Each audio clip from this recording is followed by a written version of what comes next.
Look for the drive celebrating Football Fridays at select Garage Beer headquarters around town this fall. American-owned, Tennessee-brewed Garage Beer. 100% beer-flavored beer.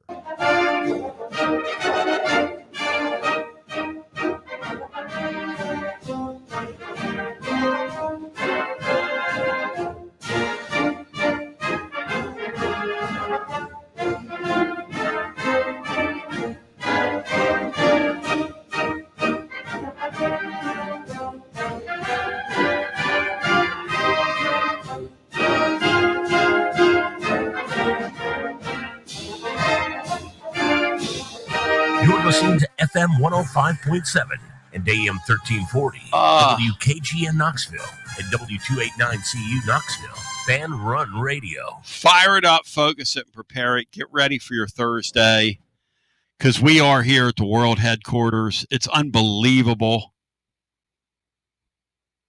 Bino has a Game 3 today, a couple of Game 3s in baseball, and the great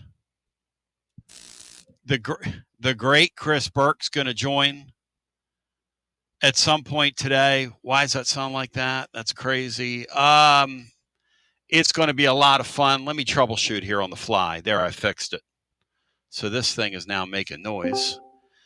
Seabird is in the house along with Brian Hartman. TGMD were sans the TGMD today. Hey, C, you're a big Braves guy. You've admitted that, right? So David O'Brien down there. Tell me about David O'Brien that reports for the Atlanta Journal-Constitution, because he's thrown Tony Vaugh's name out as a possibility in Atlanta one day after Mark in Columbus threw Tony Vaugh's name out.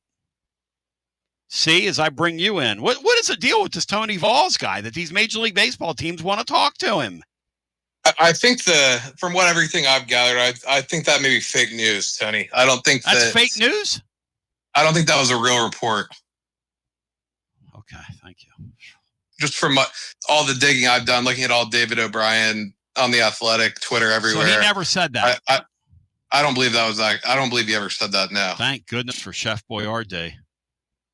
Thank goodness for Chef Boyardee. Hey, you know what needs to happen is we got to lock Tony Vitello down. I thought he was locked Just down. Give him a contract. Well, give him a contract. Make sure we don't go through this yearly.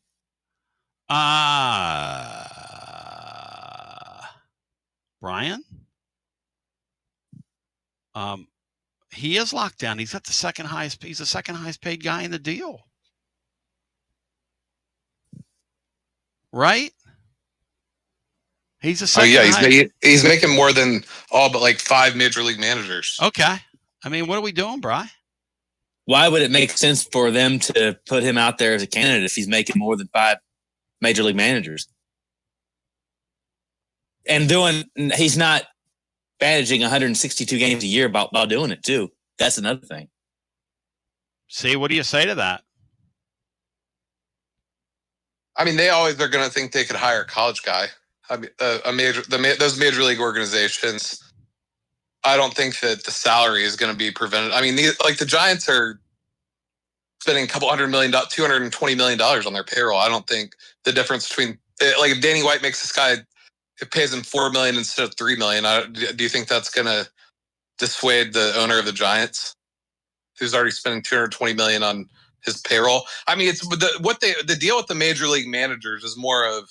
I think it's more of them not wanting to set a precedent, like in these other sports. Like Craig Counsell, if you'll remember, there was a big standoff with the Brewers about what he was wanting to kind of set the tone for a manager, which is why he left the Brewers. Because they're really suppressing those salaries in major league managers, because they, like you've talked about before, Tony, they kind of have this idea that managers are kind of just a cog in the wheel there. Yep. They're just a small part of what they're doing. They have the GMs, I would say, not in today's game are more important. I would say the GM of an organization gets a lot more blame and credit than a manager ever will. That's kind of where I'm at. That's kind of where I come down. I don't think the manager is valued by those people. if you go to tclub.team today, we wrote on this. Look, now, do I think Tony went to California yesterday like we were told? I kind of do, but I think he may have been recruiting. I don't know. That's the spin. That's the spin. Do you think this thing with him and the Giants, you got sources all over the place. Do you think this thing with him and the Giants is real, semi-real, or really real? What is it? Maybe semi-real. It doesn't seem like something that is likely to happen. That's my read. That's my read. But I don't think it's just thrown out. Like, I don't think Andrew Baggerly just made it up. I think the Giants, somebody at the Giants threw his name out there and has some level of interest in him. But it doesn't seem like something that would really make a lot of sense, really, for either side, but especially for Tony to do, because I just don't know how. I don't know what he's really going to be able to do there as far as put his stamp on it or really change how they do things. It's just it's such a big kind of. There's so many people that are involved in everything there that the manager is just. I don't think the manager is the top of the totem pole by any means at that level of the sport. So you're kind of just a cog in the wheel. Obviously, it's a big deal to be the manager, but nothing like here where he's the guy who's making every decision. Baseball related, off the field, everything there. He's answering to people and probably doesn't have a ton of influence on really anything. So I dug into it yesterday. Brian, hang on one sec. I dug into it yesterday, and I got to tell you that as I was digging into it, some of the things I learned. For instance, Buster Posey's 39 years of age. My inkling was, and the first thing when I think about Major League Baseball is how they're so given into analytics. The Giants gave into analytics hardcore with this Gabe Kapler guy, who was a human robot, who would literally put coconut oil on his testicles and lay out in the sun. Try that on for size. And I think he cooked his brain in the process. No offense to him. But I was told that the Giants have gotten away from that. So much so that they're going gut and feel and just thinking about that out loud. Tony and what they do at this level, and I wrote about this. You can go read it at tclub.team today. But apparently the Giants internally have talked about, and I talked to somebody close to Tony that knows this stuff. And look, he talks to people and he tells people things, and he's not going to tell the media, but he's a keep your cards on the table guy. And look, if I wanted to, I would text him and get in the middle of this with him, but I really don't, because I don't need to, because I can get enough of a picture for what's going on without jumping into the middle of it with him, which if you go read the blog today, you'll see I got a pretty good picture of this thing. So here's what I think is going on. I think the Giants have identified Tony as somebody that's a winner, as somebody that's great at what he does, as somebody that's very good at people. I think Buster Posey is kind of fascinated with him. Buster Posey is not a college baseball averse guy. And so culturally, most people that are in the major leagues look down on college baseball. They just do. I mean, they think if you want to grow your players, and I'm going to ask Burke about this later, but they think if you want to grow your players, you're better off growing them in professional organizations. You come out of school when you're 18, we get your hands on it. That said, if you look at what's going on right now in Major League Baseball, never has the sport of college baseball had the impact that it's had in the last 3 years. See, would you agree with that when you watch this thing? And so these sports are starting to, I'm not saying they're the same thing. I'm not. But these sports are starting to kind of come together a little bit. So it would make sense. It would make sense that you would look at the very, very, very best of the college managers, a very intelligent guy, and say, hey, let's think about this, which is what I think this is. Let's think about this. Now, what I was told, see, is, and you tell me if this makes sense to you guys, but I was told that one of the things the Giants are talking about doing is Bruce Bochy just got out of Texas, okay? But Bruce Bochy is a world-level hero in San Francisco. In fact, they rue the day they let him go. Now, it wasn't Posey's administration that did that. It was the people that were all into we know better. Be careful what you wish for. Because Bochy, who's an old dude, okay, went to Texas and said, I'll show you a trick. I'm going to win a world championship in a place that's never won. Never had a sniff of winning. And went down there and won a world championship. So he did his thing. He proved his thing. See, my understanding is, and you follow the Major League game pretty closely. I follow the Phillies closely. You follow the whole sport very closely. My understanding is that he is like a superhero rock star there. The thought is that he would come in, be Tony's bench coach, and then in a couple years they would just turn it over solely to Tony. That's what they're thinking about. That's the thought. Look, I just don't believe Tony's going to go, but I do think that the guy from The Athletic did not make that up after looking into this. I also think that Tony was in California and probably Florida yesterday. And here's the other thing I wrote in the blog. It's nothing for these Division I coaches to fly from state to state each day. It's nothing. And it's nothing for Vitello to do that, to cross the country. This guy has the energy and has the juice of 100 coaches put together. He's married to this. It's his life. It's what he does. The University of Tennessee baseball team is who he is. He said that. He said that on here. And so, do I think the Giants and Tony, do I think that's real? Yes, I do. Do I think it's going to happen? No, I don't. But I do think if you're him, you play the game. Look, I want this O'Brien guy to mention me with the Braves. Are they mentioning Jay Johnson? If I'm Tony, I was talking to the great Russell Smith about this. He says, have they mentioned Jay Johnson's name? No. Have they mentioned Corbs' name? No. Have they mentioned anybody's name in that sport? No. I'd play it for all it's worth. And by the way, Brian, to your point, I would go to my AD and make him feel uncomfortable with it. Why wouldn't you? Why wouldn't you? I would. I would.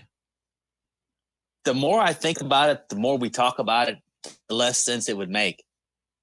You said he already makes more than only 5 MLB managers. Is that right? Yes. Yes, I think that's right. It's a very small number.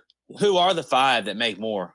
Probably Craig Counsell, I believe, is the highest paid. Aaron Boone may be one of them. Maybe Cora. I don't even know if they publicize manager salaries at the MLB level. That's another strange thing about it. Dave Roberts, I believe, is the high. Dave Roberts and Craig. Yeah, Counsell Dave Roberts, the highest. Yeah. Alex Cora makes $7.3 million. Counsell makes $8 million. Roberts makes $8.1 million. Bochy made $4.5 million. Boone $4.5 million. Those are the guys over 4. Okay. Well, Bri, $8 million living in California is the equivalent of what Tony's making in Knoxville. Right, with all the taxes. Yeah, and he's not money driven either. That's the thing about Tone. What he wants is more NIL money. That's all. It's his whole thought. I've invited Tony down to come for our Valapalooza, which Oklahoma Friday down at Calhoun's on the river. Here's what we're doing. We're doing our show from 11 till 1 Eastern. Then at 1 o'clock, my band Fountain City Ramblers is going to play from 1 till 3 for the assembled masses there. And we're going to sing like 25 versions of Rocky Top. We're going to play Down the Field. We're going to play other sundry fight songs and get you totally fired up. I've invited Tony to come down. And he just texted me a second ago while we were talking about him. And he said, Tony, I got the worst voice in Tennessee. And I said, come on, Tony, we're going to sing Rocky Top. Place is going to be packed. The Sheeps will love it. That's the kind of stuff I'm talking about with Tony. That shows you how worried I am, see?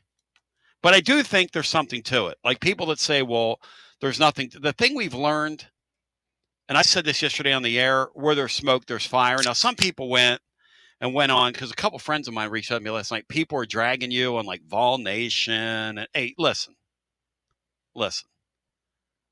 You got to listen to the show to hear what I'm saying. Because like my wife said last night, and she's right. Some people, I mean, they just, first of all, they don't understand nuance. Secondly, they're just not smart. I mean, no offense to some of you keyboard cowards, but you, the Twidiots, I mean, a lot of you, no offense. I'm not generalizing, but some of you are 5 bricks short of 10. But Berkey's going to join us. C's in the house. I want at some point today to rank the callers. Rank the coaches in the current Southeastern Conference. I endeavored to do this on Tuesday. I want to do it with C, and TGMD is not in the house today, but maybe he'll text me because I know he's listening from parts unknown. And when we come back, we'll get some calls in.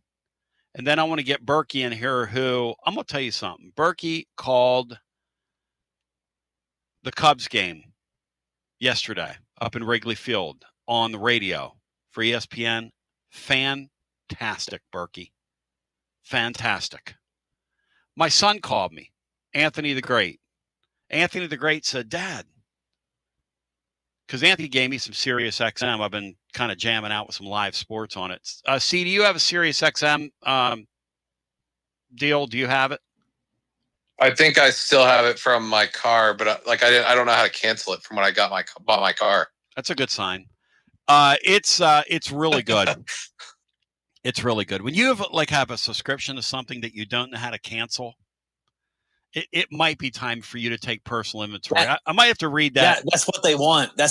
I might have to read that VIP play gambling thing to you, just, as a public service here. We'll open up the TLD Logistics phone lines as we continue with more after this.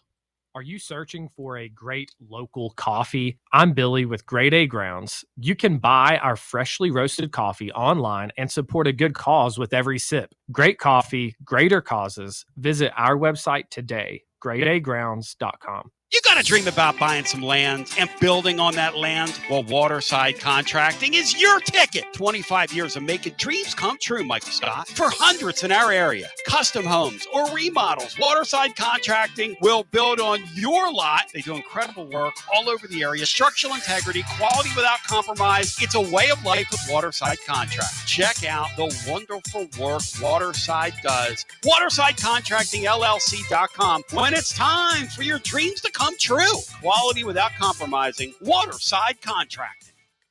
Preparing food for a big gathering can really take it out of you. That's why you need to call Calhoun's and check out their selection of party platters. Whether you're hosting a party for the big game, a reunion, or just an everyday gathering, a Calhoun's party platter is next level. Choose from Calhoun's always excellent chicken tenders, fly with Calhoun's wings, or boneless wings with a variety of dipping sauces, award-winning next-level melt-in-your-mouth barbecue ribs, or delicious spinach artichoke dip, or get one of each. Plus, if you're doing burgers or sandwiches, Calhoun's has lots of side dishes like spinach Maria, baked cinnamon apples, Smoky Mountain baked beans, or creamy coleslaw. Available in pints, quarts, and gallons. And to finish things off, pick up one of Calhoun's great desserts to go, including homemade cheesecake or key lime pie. Calhoun's, simply your go-to party headquarters. With 9 locations all over East Tennessee, you can order online and just pick it up. Calhoun's, one of the Copper Cellar family of restaurants, along with Chesapeake's, Copper Cellar, Corner 16, Cherokee Grill, and Smoky Mountain Brewery. Eat local,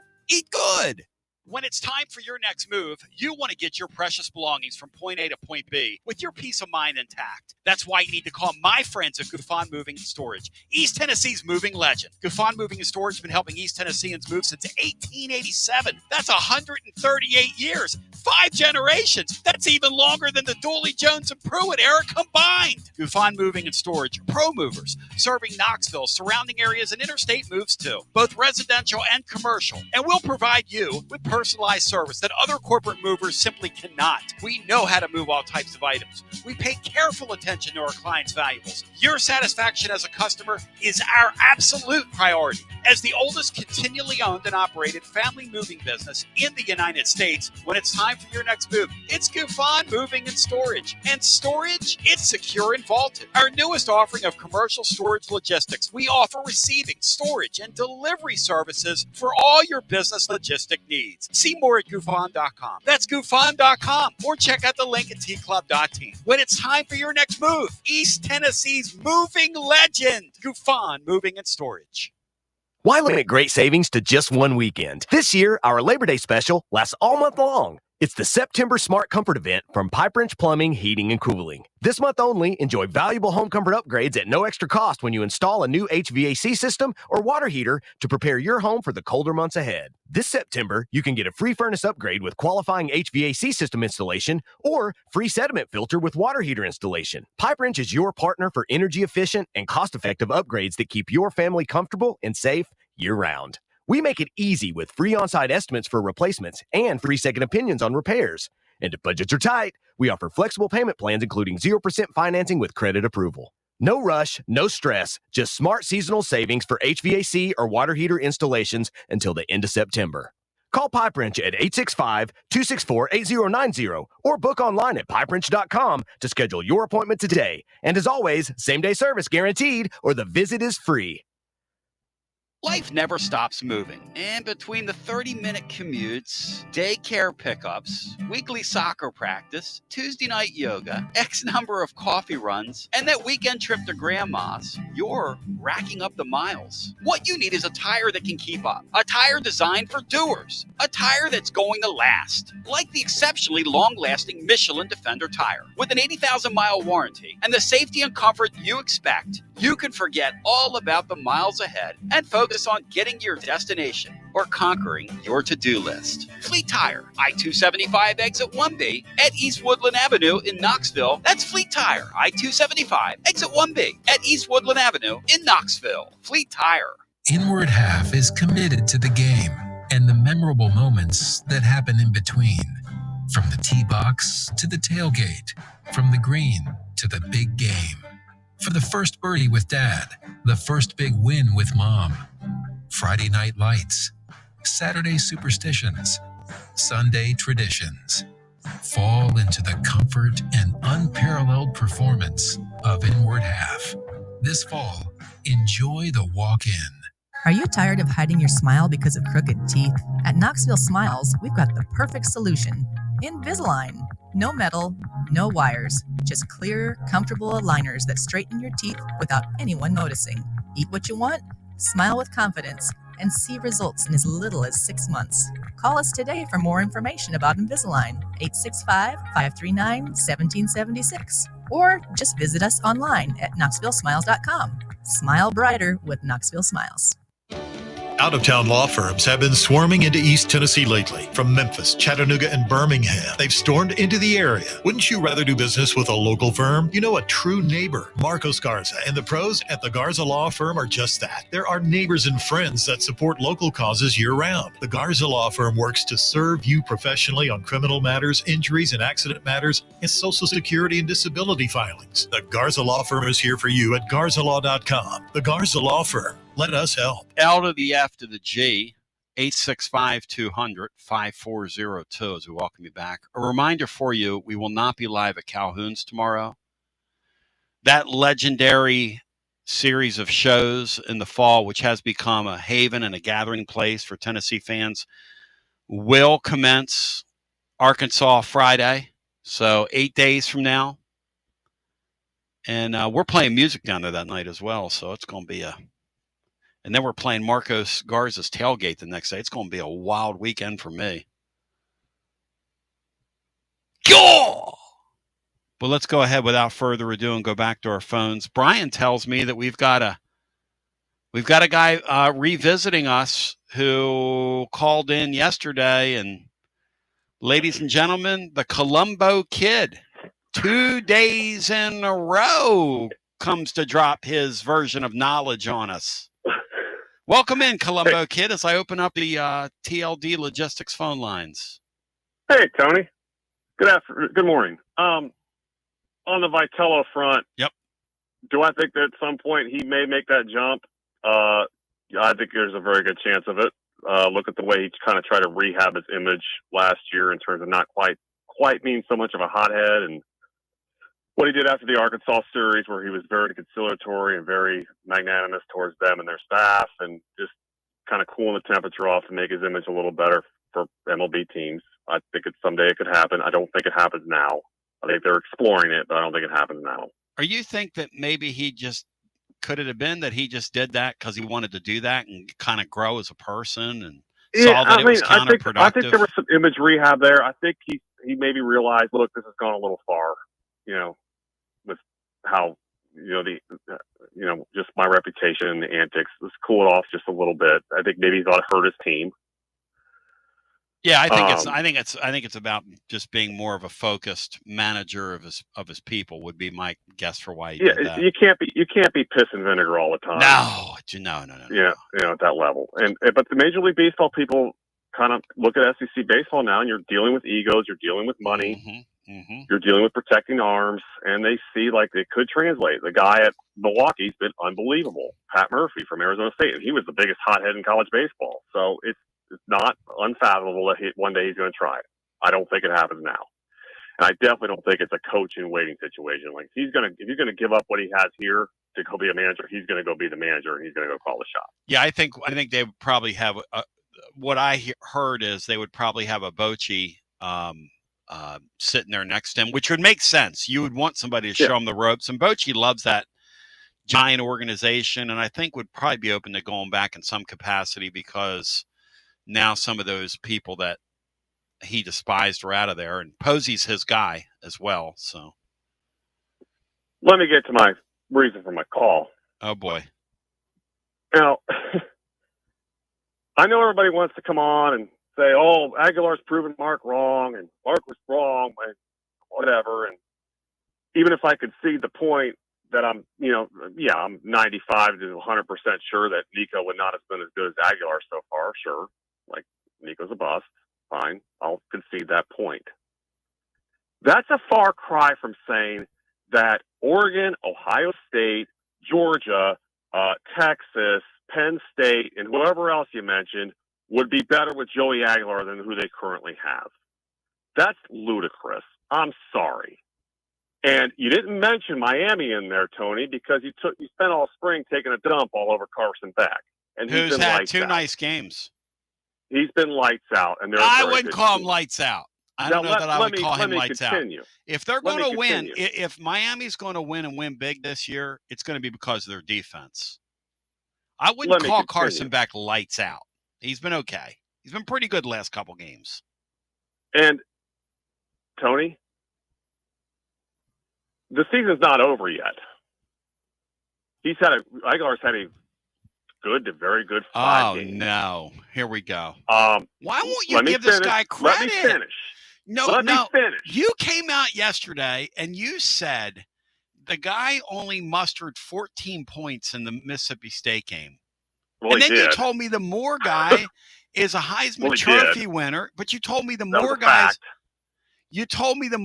going to win the Heisman. And how many points did he muster in regulation against Penn State? Oh my God! You're comparing the Mississippi State defense to the Penn State. No, I'm just saying you're being wildly inconsistent. Okay. You're comparing that's apples and oranges. Those two defenses. They don't play the same sport. Mississippi State doesn't play the same sport as Penn State. They're the poorest team in the league, and they scored 13 points in 58 minutes. That's a fact. Period. Okay, so if you took Arch Manning out of the equation, okay? Because Rusty wanted me to ask you this yesterday. Rusty said I had you down, but I didn't pin you to the ground. True or false?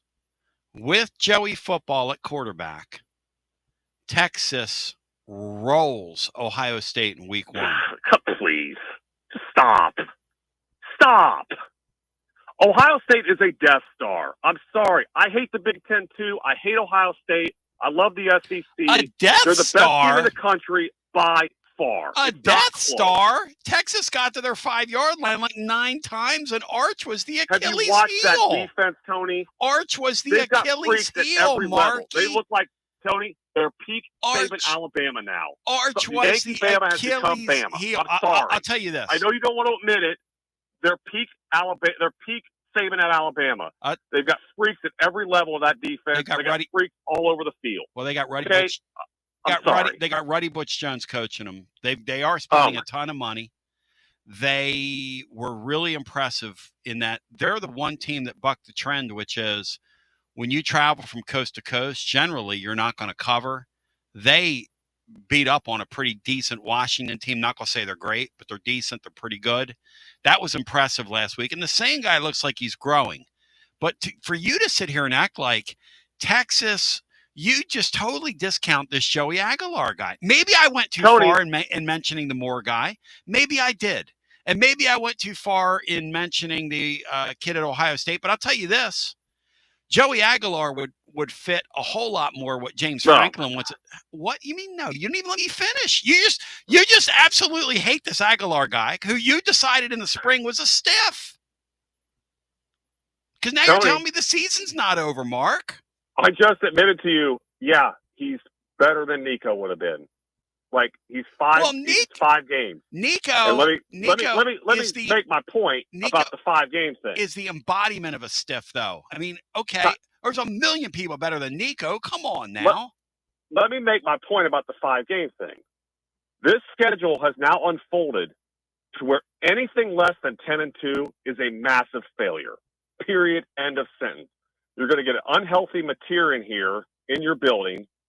You're going to play a Florida team that's going to be a dead body when you play them, and you're going to get Vanderbilt. You've got Mississippi State, Arkansas, and Kentucky on your schedule this year. Not making the playoff is unacceptable because nobody's going to care if you're playing Nebraska down in Orlando. Not true. I'm not going to watch it.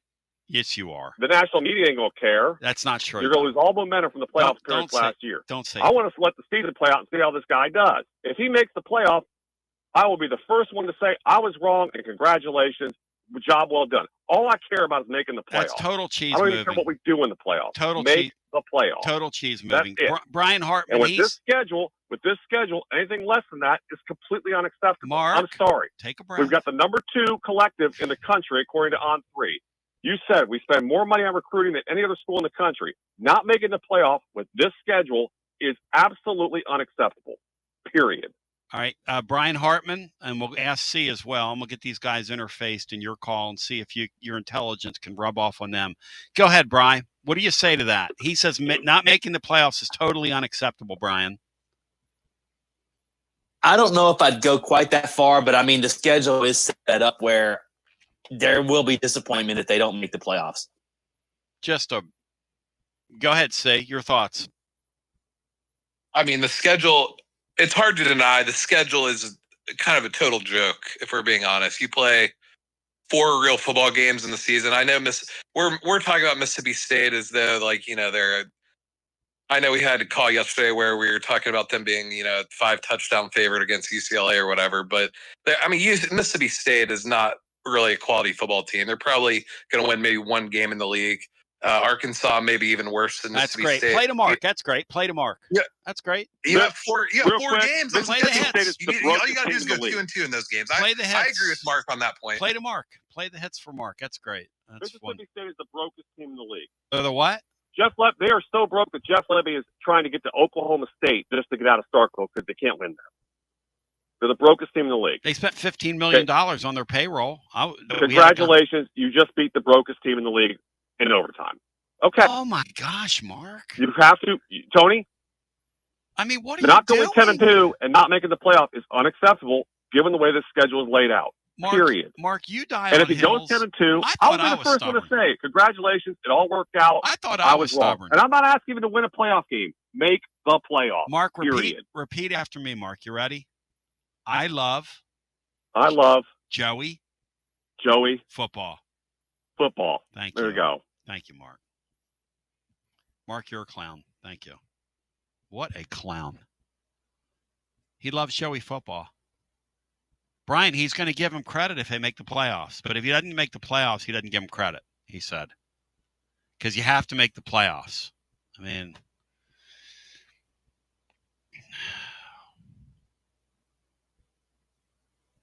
see, I don't even know what to do.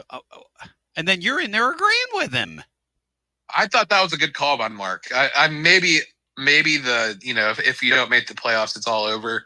Maybe a little strong, but I mean, the schedule, Tony, is kind of a joke. I'm not going to watch your game with Nebraska in the bowl game, he said, and nobody else is either. Yes, they are, Mark, and yes, you are, you clown. I mean, why do you got to come like that, Speaking of the playoffs, yesterday, young Anthony was driving across town, and he says, Dad, you won't believe this, but Chris Burke's doing the playoffs up in Chicago. He was so into it because he loves Berkey. We all love Berkey. Berkey's like a member of our family. People don't realize this, but Burke's half Paisan. Right, Berkey? Yeah, I think I might have gotten a little more than half of those genes. You were excellent yesterday calling that game in Wrigley Field. And we've got a game 3. What's the atmosphere like in Chicago right now, Berkey?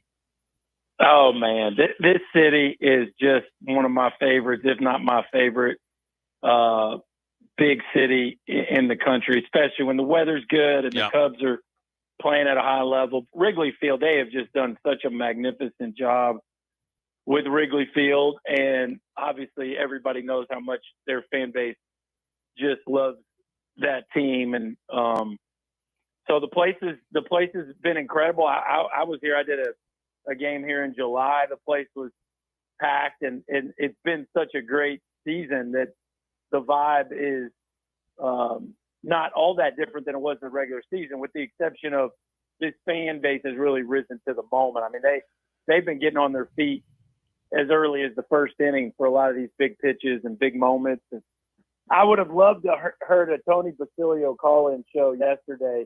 I don't know if you followed the details of it, but hello. I don't know that you and I have ever interacted, but good to be on with you. Berkey's a fan of yours, say. Big fantasy. Big fantasy. Big fan. I don't know. See, did you follow how that went down yesterday with the pitching for the Cubs?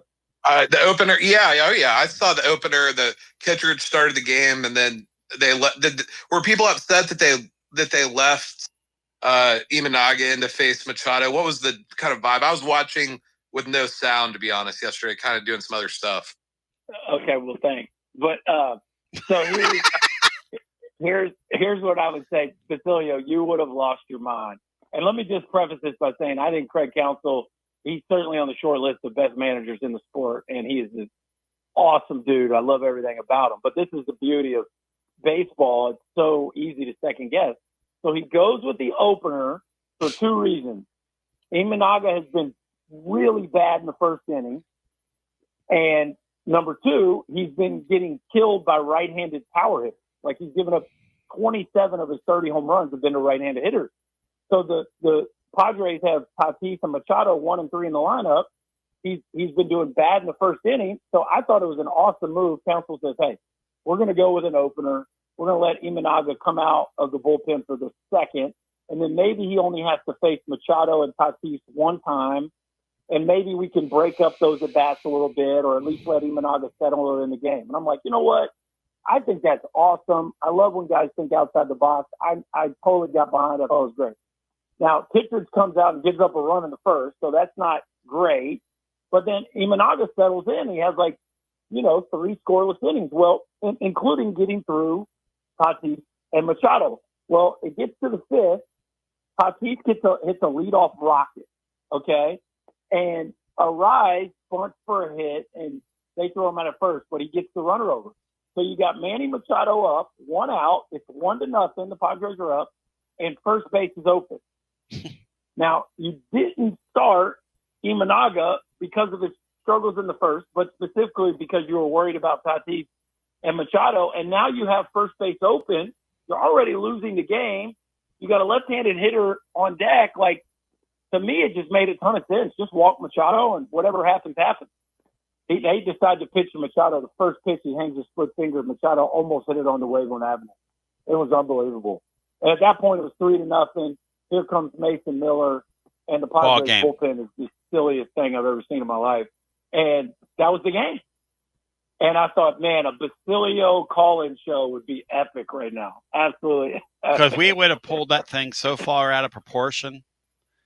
Their version of What's that? their version of Dave would have called in and called counsel everything under the book, everything under the sun.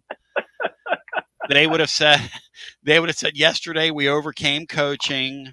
We have to overcome coaching tomorrow. Yeah. And you're so right about those decisions.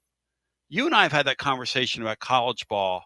So many times in college ball, there will be a base open, and they will choose to deal with a guy rather than just put him on. It is. Yep.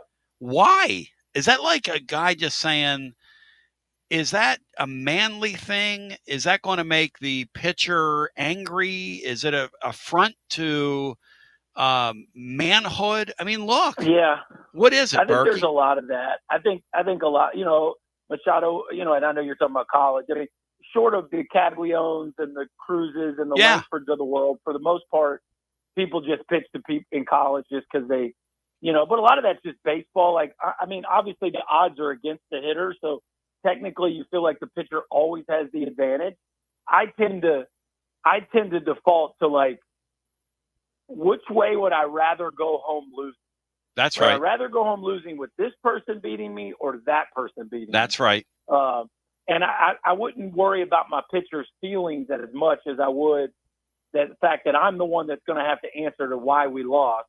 And do I want to lose because Jackson Merrill – now, ultimately, the Cubs didn't score, so it didn't matter. Right. And you could argue that Kittredge run he gave up in the first was the defining moment of the game.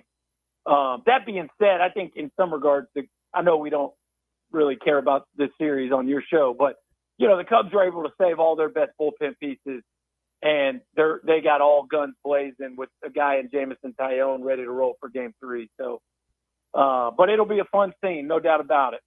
Big day for baseball. 3 Game 3s. I love it. No, I love it. And you got your game. You got the Red Sox and Yankees, which has been just a great series. Those two teams are just kind of sitting right on top of each other, and it's been terrific baseball. And the weirdest thing about those games yesterday was the shoddy fielding in all of them.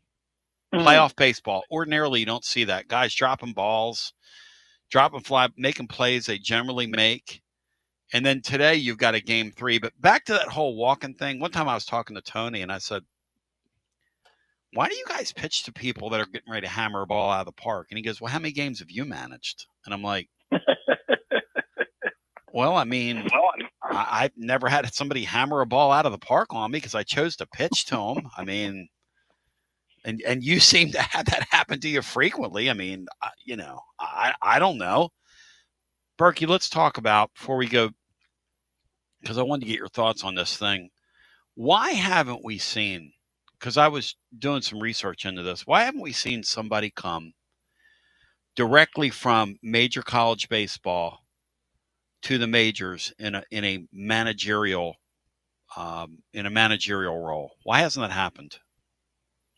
Well, in general, and actually the Padres manager, Mike Schultz, is one of these guys. I think there's 8 maybe big league managers that have never played in the big league or any level of professional ball. I can't remember if it was any level of professional ball or the big leagues, but it's a very rare occurrence that anybody gets a chance to manage in the big leagues that didn't play in the big leagues. That's just, I think the game of baseball, because it's less tactical than football and basketball and more psychological, you're managing more than you're coaching. And I think because of that, the prerequisite of having played it at this level feels to be more important than it is in basketball and football, because in those sports it's so much, especially football, it's so much schematic and are you tactically superior to your opponent more so than in baseball. It's, have you managed your roster? Are you handling the clubhouse? Are you dealing with the personalities, those kinds of things? So I think just in general, the college game is so different than the major league game from the managerial standpoint. Again, not the tactical piece, because I mean, you literally could take any number of people out of the seats and say, should we leave this pitcher in or take him out? Yeah, baseball's baseball. Their guess could be as good as the guy that gets paid $5 million to do it. Yep. That part is just not as important as, again, the management of the personalities and the roster piece. And so I think because of that, in some regards, I'll be honest with you, and this is kind of more specific to the situation that you're having me on to talk about. Like, yeah, I don't think some of that interests the college coach all that much. Like, I don't know. Let me just say this. I'm completely biased to the University of Tennessee and to the college game. Both those things are true. So I'm definitely coming at it through that lens. But I don't see Major League Baseball managing capturing Tony Vitello's interest the way that being the head coach at the University of Tennessee does. That's just my opinion.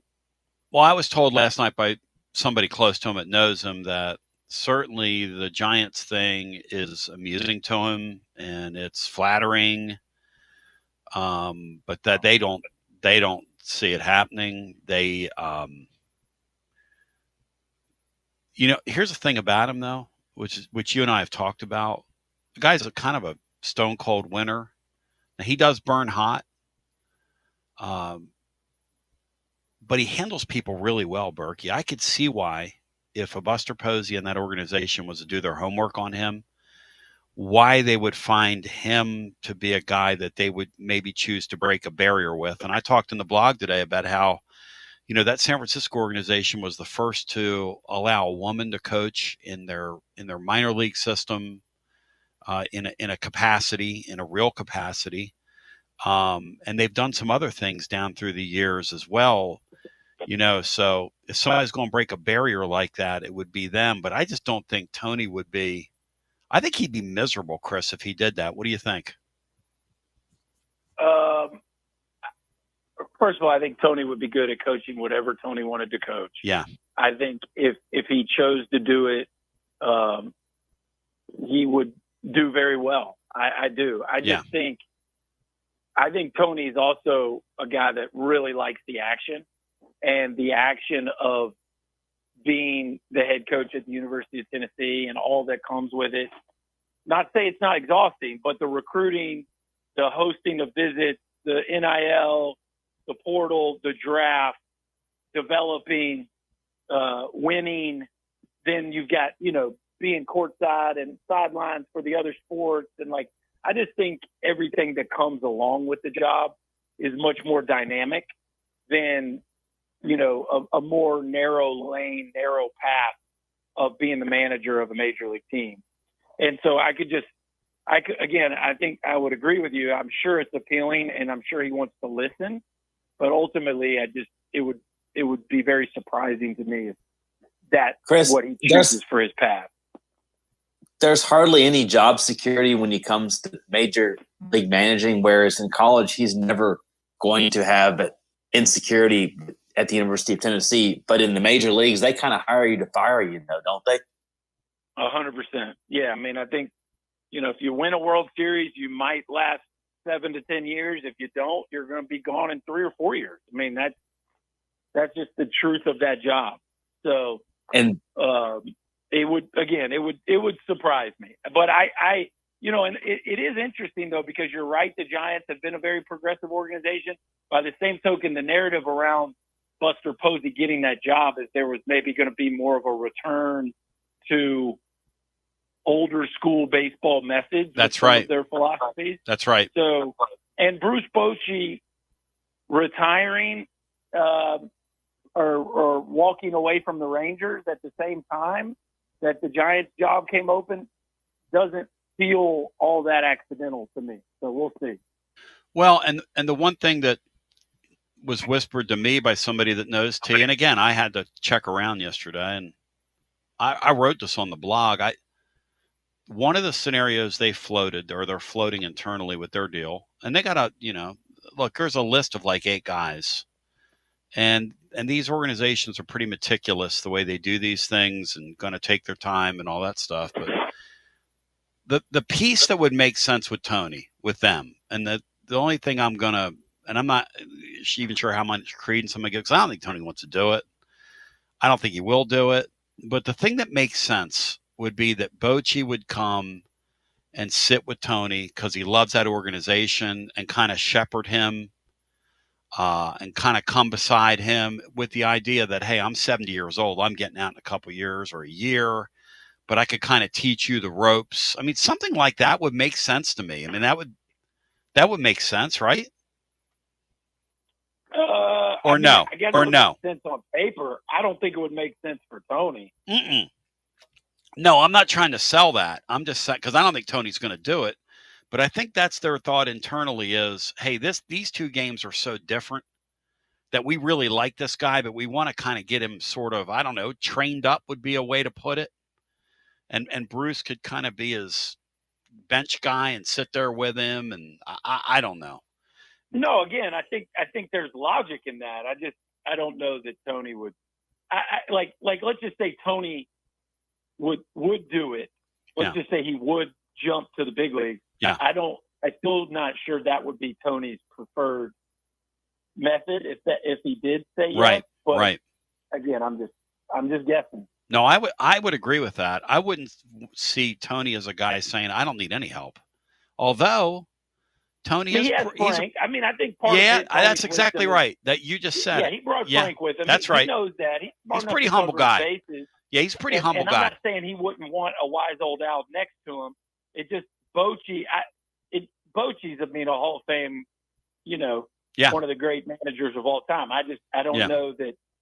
I don't know. That dynamic feels interesting to me more so than. But I could understand the logic again. And see, you follow it, and you and Berkey are pretty immersed in it, and Berkey kind of respects your baseball knowledge, as he's told me off the air. But from your perspective, see that the Giants are promising that they're going to spend a ton of money under Posey, right? They're going to go old school and spend, and they're in a market that loves the sport. I mean, they're in one of the 7 or 8 markets in the sport that really values the sport. That community really buzzes for it. Go ahead, see, expound on that in terms of the type of money they're talking about. Yeah, they're in the division with the Dodgers, obviously, and there's some pressure to, I think, not get totally outspent. And they haven't been obviously a small market team. I think they've had a top 5 payroll a couple times in the last 5 or 6 years, but under Kapler, they kind of had some high price platoons, and they were going almost 4 or 5 different guys in their starting 9, depending on whether it was a righty or lefty. And it kind of got, they weren't really star driven. They still were spending some money every now and then, but it wasn't big names. And I think you kind of saw even this year, they ate a bunch of money to take on the Devers contract. And it seems like under Posey, the ownership seems to be a little bit more willing to open up the pocketbook even more. So I don't think they're gonna really be at too much of a disadvantage. Obviously, anytime you're in the division with the Dodgers, you're not gonna be on a totally even playing field. But I think, and Berkey would know better than me, but it seems like it's an attractive job from the spot of you're gonna have probably a top 5 or 6 payroll in the sport going forward, and you're not going to be at a place where you're going to be afraid to take on a bad contract or afraid to sit a guy who's, if to say Devers falls off a cliff and Tony's there, hypothetically, I don't think he would be pressured to play him because he's too expensive, things like that. So that is one thing compared to the Rays or Marlins, like you said, Tony, where you're having to deal with the money side. It does seem like they're going to be willing to spend real money and really make an effort to compete based on at least what they're saying publicly. Well, and I do think the Giants have a great fan base. They're always towards the top of the league in attendance. It's one of the beautiful venues in all of sports. But the truth is they're third in their own division right now. The Padres have been better than them in the last 6 or 7 years. And the Dodgers are clearly the gold standard of the sport. So it's an uphill job. I just think, like I said, I think there's a lot of layers why I don't think Tony would do it. But I think, you're talking about spending money to get players. That's one of the reasons I think the college coach, I'll just say this, the pros in general for all sports. You go to the pros because you just want to coach and not recruit, or you stay in college because you love to recruit and develop and coach. And I think if you're Tony Vitello, or let's just say Jay Johnson, the 2 hottest guys right now, what's their greatest advantage? Their greatest advantage is I can to get a my degree, players. they get to pick their players. Yes, they get to do You don't get to do that in pro sports. You have a draft where you have to wait your turn, and then you develop through the minor leagues, but that's not your imprint on those dudes really. And then you play the roster the GM gives you. That's it. And I think from Tony's perspective, I think if he goes to coach in the major league game, he's giving up arguably his greatest advantage, which is acquiring his own players. And as I checked on his whereabouts yesterday, it was reported he was in Florida, and then somebody told me, well, he was in California. It's very possible for Tony to be in California and Florida in the same day, Burke, because nobody goes as hard as that guy. Like, nobody. Like, I'm talking nobody when it comes to recruiting ball players. The guy's a maniac. Yeah. No, he's maniac. Again, he's at the top of the sport for a reason, and recruiting is his niche. And again, he's really good at other things, but he is amazing at recruiting. Yep. That's part of the reason it just doesn't make a ton of sense. Yeah, he can't manage a ball game to save his life. Berkey, Tony, Berkey, 3 game threes today. Tony, I didn't say that. That was Basilio. Well, how about the time? How about the time you were on? I'm laughing at the absurdity of the. Well, you were on SEC. You were on the SEC Network one day, and he came at you for something he thought that you said that I said on the air, and you were like, anyway. So let's go back here. 3 game threes today. What do you think happens? Home team's going to get through? I'm going to say, I got to read you this stat. This stat's going to blow your mind. All right. Okay. Are you ready for this? Yes. Since 2014, I hope you're taking notes. Since 2014, there have been 20 winner-take-all playoff games at National League Park. Home teams in those games are 5-15. Damn. Whew. You don't think pro players feel pressure, guys? See, I've been at I was at one of those games where the Cardinals scored 10 runs in the top of the first. I remember texting C. He really splurged. He splurged for tickets against the Braves. It was Game 5 at NLDS. It was a winner take all. Braves choked Game 4 in St. Louis and then came in there and gave 10 in the top of the first at home in Game 5, 2019, I believe. And he spent big money on some tickets down low too. I mean, is that a crazy stat? So to say the home team is definitely going against what the stats would say. The pressure's real, man.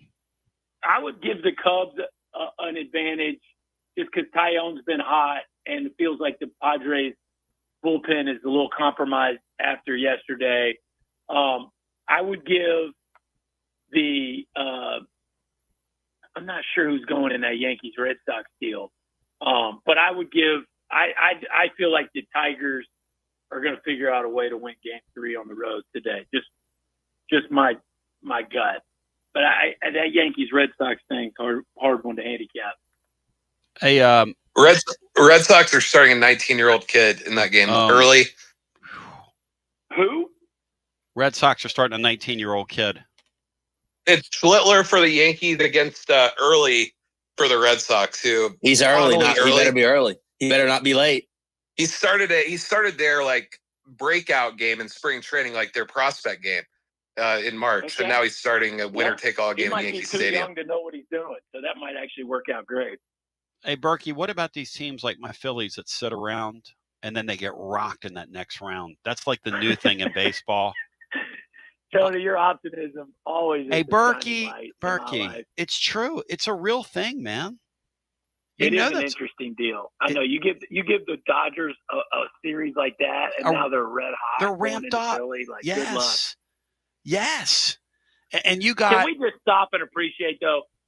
The rules to baseball have completely changed the viewership and the attendance in the sport. It's incredible the way viewership and attendance is on the rise because of how much better the product is now, because of how much quicker the game is. It's not even close. And it is a golden age of superstars in the sport. I mean, Mookie Betts hit 3 doubles last night. Does anybody even realize that he went from right field to shortstop and led the National League, I think, in outs above average after playing his whole career in right field. Just insane. And Shohei Ohtani, who is one of the 2 or 3 best hitters in the sport, is going to start game 1 against the Phillies. Like the golden era of superstar Hall of Fame players that we're in right now, it really is a remarkable time in the sport. It really is. And how about the kid from Tennessee's program shoving the other night? Yeah, Garrett Crochet. Shoving, Berkey. I mean, Aaron Judge and Cal Raleigh just had one of the best seasons in the history of the sport. Like, that Ellie De La Cruz didn't do much, but you want to talk about just an insane freak show talent. I mean, there are so many. This Fernando Tatis kid made a play yesterday that was just spectacular. There are Pete Crow Armstrong. I mean, he's lost right now at the plate, but you talk about a talent. I mean, that kid is spectacular, the way he runs the ball down in the outfield, the way he throws. Anyway, it's a neat time if you love the game of baseball. I love you, Berkey. Thank you so much, man. Hey, can I make a comment on Tennessee football since I haven't had? Please, because Mark in Columbus just came in here and soiled all over Joey football. I know C is with me on this. The changes that our head coach has made to our football team, our offense, with the formational changes that he has implemented into our system, that somehow the team is playing with better pace, but with much more formational multiplicity. It has been fascinating, and it is really, really cool to see our offense humming every bit at the level it was in 2022 with a totally different variety of formations and sets. And I just think it speaks very well, regardless of whatever the noise is of the frustration of, quote unquote, only winning in overtime. It speaks very well of Coach Heupel's longevity, that he's been able to reinvent that offense and take a transfer quarterback and a group of receivers that hadn't proven much and now arguably has the best offense in the sport. It's a pretty cool deal to watch. Berkey, love you. Thanks, man. Appreciate you. The great Chris Burke, one more time. He'll be on the call on ESPN Radio today up in Chicago. And I'm hoping he gets to go to Philly, and maybe I can sneak into one of those games this weekend, see. I haven't talked to him about that. I haven't talked to him about that yet, but hour 2 on the radio and your phone calls right after this. It's C, B, and TB with you on a Thursday on your Tony Basilio show after this. You're listening to FM 107 and AM 1340, WKGN Knoxville, and W289CU Knoxville, FANRUN Radio. Whether it's baseball, football, softball, church groups, or schools, if you're raising money, do it with locally roasted grade A grounds coffee. I'm Billy Miller, a Vol alum and Knoxville native. You keep 40% of sales, and we donate 5% back to our East Tennessee community. Get started today by visiting our website at gradeagrounds.com. Score a TD every time with T3 Vodka. T3 is Tennessee's premium vodka, handcrafted with passion, precision, and a whole lot of pride. T3 Vodka is taking the Volunteer State by storm. T3 Vodka, handcrafted in the majesty of the foothills of the Great Smoky Mountains, where quality isn't just a promise, it's a way of life. Filtered 10 times and 80 proof, T3 Vodka delivers a smoothness that's unmatched. This dedication to excellence has already earned T3 Vodka prestigious accolades. T3 is a 5-time gold medal winning vodka and the 2025 SIPS Consumer Choice Award medal winner. Whether you're sipping it neat or on the rocks or mixing up your favorite cocktail, T3 Vodka is your choice for a premium, award-winning experience. Score a T3 TD and ask for T3 Vodka by name at restaurants and wine and liquor stores today. Drink it neat, drink it right, drink T3 Vodka and score a touchdown every time. T3, Tennessee's premium vodka. Distributed by Athens Distributing Company. Please drink responsibly. Basilio here. No one does it like Alumni Hall. I'm here to tell you, living Vol fan, only one place. That's the best place to shop for Tennessee gear, and that's Alumni Hall. The best and largest selection of Tennessee apparel for the whole family. Top brands like Nike, Champion, Columbia, Peter Millar. Load up on hats, accessories, Yeti, all your tailgating necessities. Download the Alumni Hall app, click account, and it'll tell you how much Hall cash you've earned. You earn $10 in rewards for every $150 you spend. Alumni Hall, with physical locations in Murfreesboro, Bristol, and 3 locations in Knoxville, now open in Johnson City. Pop into Alumni Hall and get ready and tell them Tony B sent you. When it's time for a fresh coat of paint, run, don't walk to Walker's Painting. Interior and exterior, Walker's Painting's been making it beautiful since 1999 across the Knoxville area. New construction, repaints, commercial, residential, free estimates available. And get this, mention you heard Walker's Painting on the Basilio Show, 10% off your first job. Let's go! Run, don't walk to Walker's Painting. 865-688-1410. That's 865-688-1410. Walker's Painting, making it beautiful since 1999. Check out the ad at the blog at tclub.team. Walker's Painting.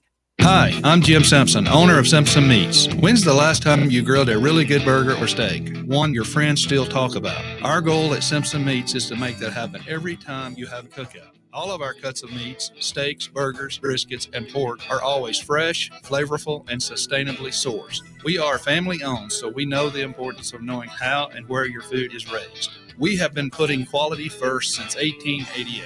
Visit our butcher shop off Lovell Road or online at simpsonmeats.com. Okay, so we really need uniforms and equipment for this season. Can I trust you with that? Cool, I'll just order them online. What? Yeah, I'm going to hop online and I'm going to get them ordered. Hold up, that's not a good idea. We shouldn't just spend money on some random online retailer, okay? I mean, it seems pretty convenient. Trust me, it's a terrible idea. Let me simplify this for you. SM Athletics. Okay, how do you pronounce it? SM Athletics? They're the go-to for uniforms and equipment, whether it's for universities, high schools, youth leagues, you name it. So why wouldn't you rather go with professionals who can guide us through the process, design the perfect uniforms, and deliver the best equipment? Yeah, I guess that makes sense. What's the name again? SM Athletics. Right. It's definitely smarter to go with a company that emphasizes customer service, fair pricing, and, of course, excellent products. Exactly. So, yeah, I guess it's settled then. For uniforms and equipment for all sports, it's SM Athletics. Yeah, it's another day, but what kind of day is it really? A day of doom scrolling? Laundry day? Nah, it's a White Claw day. Light and refreshing tasting, uniquely cold way filtered. There's an iconic flavor for everyone. So grab a pack, grab your friends. Make the most of each day with those who matter most. When you're together with White Claw, every day is a once-in-a-lifetime experience. You just gotta grab it. White Claw. Grab life by the claw. Please drink responsibly. Hard seltzer with flavors. White Claw Seltzer Works, Chicago, Illinois. Got a problem tree looming over your home? Call ECR Total Landscapes. Whether it's trimming, removal, or storm cleanup, our certified pros get the job done safely and efficiently. We're licensed, insured, and ready 24/7 for emergency calls. Big or small, we cut them all. ECR Total Landscapes. Call now for a free estimate, 865-384-2012, and mention promo code FANRUN for free stump grinding on any tree removal now through the end of the year. Also, visit us at ecrtotallandscapes.com. Basilio here for Budget Transmissions. TGMD, the great Matt Dixon, took his Ford Escape to budget, and like our Gold Bullet back in the day, it was a total mess. And now, Matt's back in the game. He's got a new transmission, axle, wheel bearing, both radiator hoses, engine mounts, coolant hoses. I mean, his Ford Escape was about to escape to the junkyard, but he didn't begrudge it. He took it to budget, and now he's on his way back to Omaha. Budget Transmissions, over 30 years in business, conveniently located in Bearden. All extended service contracts are honored. A gold certified Repair Pal member. 865-584-4391. 865-584-4391. Budget Transmissions. Don't begrudge it. Take it to budget. Hey there, Basilio family. Jennifer Morris here with Keller Williams Realty. The countdown to fall football is on. Is your fall plan missing the perfect home to watch the Vols make another playoff run? If a new view is on your game day checklist, I'm ready to help you find it. Don't wait until kickoff. Give me a call today at 865-694-5904 or visit my website at nextmovesmokymountains.com. That's nextmovesmokymountains.com, and go Vols. Josh Collins at Collins Insurance Agency. At Collins Insurance, we strive to ensure our customers receive better coverage along with bigger savings.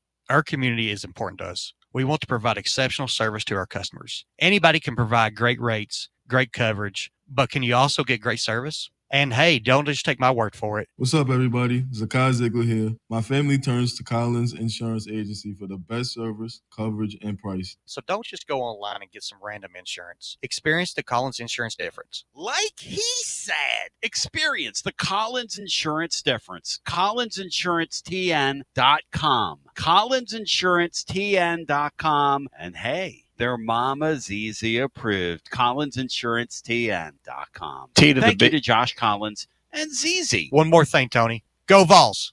T to the B back with you. 865-200-5402. It's hour number 2. Let's go back to our phones. On a day where, is it official, guys, that they're expanding the tournament, or is this just chatter? Which one are we here? Chatter, or it's official? We're expanding the basketball tournament. Ross Dellinger, Brian, reported, is that right? That it's not going to be this year, but next year. My gosh. They're laying the groundwork for possible, I think 76 teams is what they're pointing at. And they're going to have all the play-in games. They're going to have 2 sites for play-ins instead of just Dayton. Now, they're going to have 2 of them. Let me ask these people that tried telling me the play-in games, the NCAA tournament. Are you going to call that the first round now? You going to call that the first round? Because calling that thing the first round out there, the play-in round, is already disingenuous.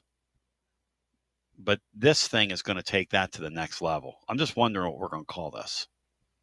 Does that qualify as making the NCAA tournament, Bri?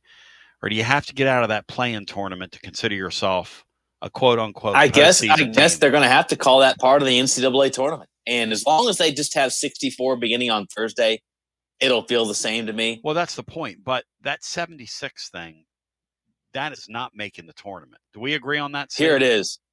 See, do we agree? Executives.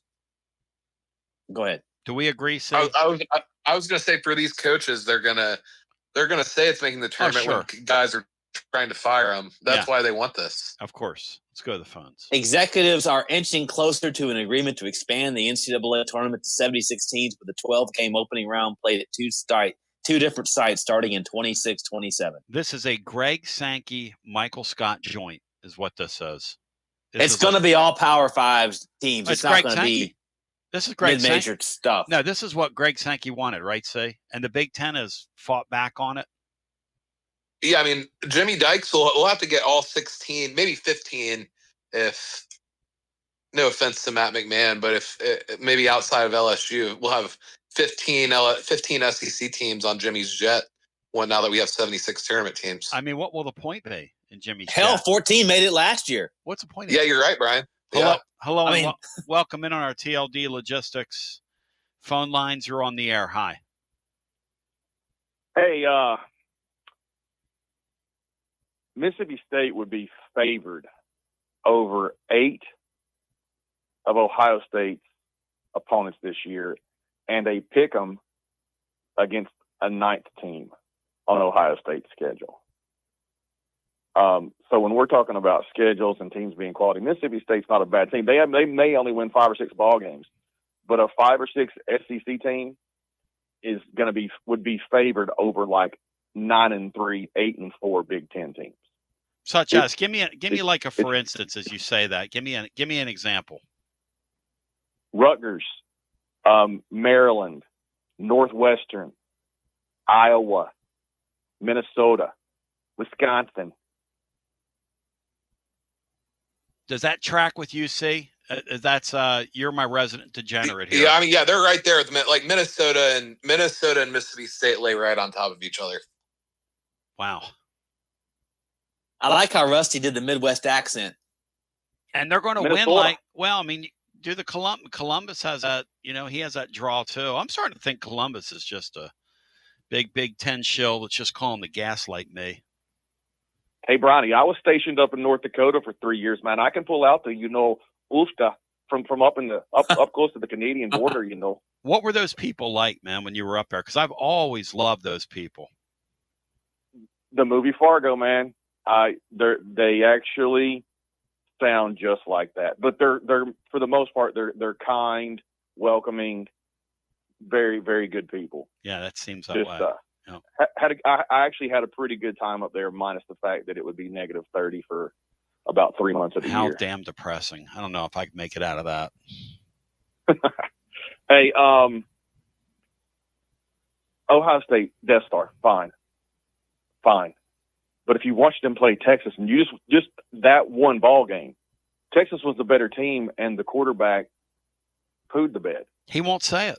I asked him your question today about Quinn Joey Aguilar. What made me think about Aguilar replacing Arch was if Quinn Ewers was back at Texas, Texas wins that ball game to start the season.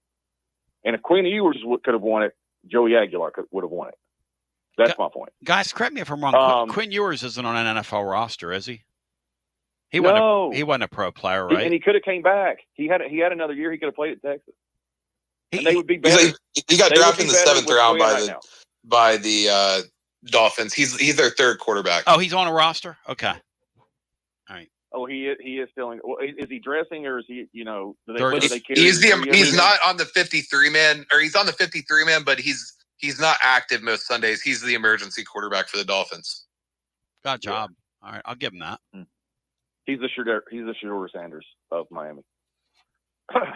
The field of 76, it's happening, and they're going to have those 12 games, which is 24 teams playing before the actual real tournament starts.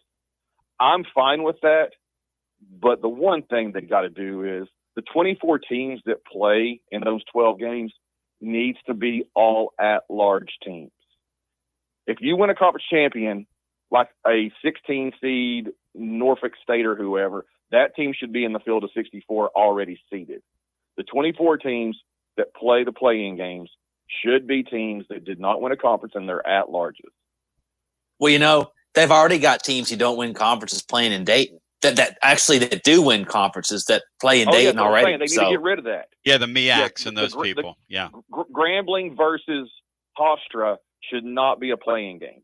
Those two teams should be in the tournament. They won a conference. They should get to play when the real tournament starts on Thursday. If you didn't earn it and you just got picked as an at-large, you play a playing game if you're one of the last. You know what they say? It gives them a chance to actually win a tournament game.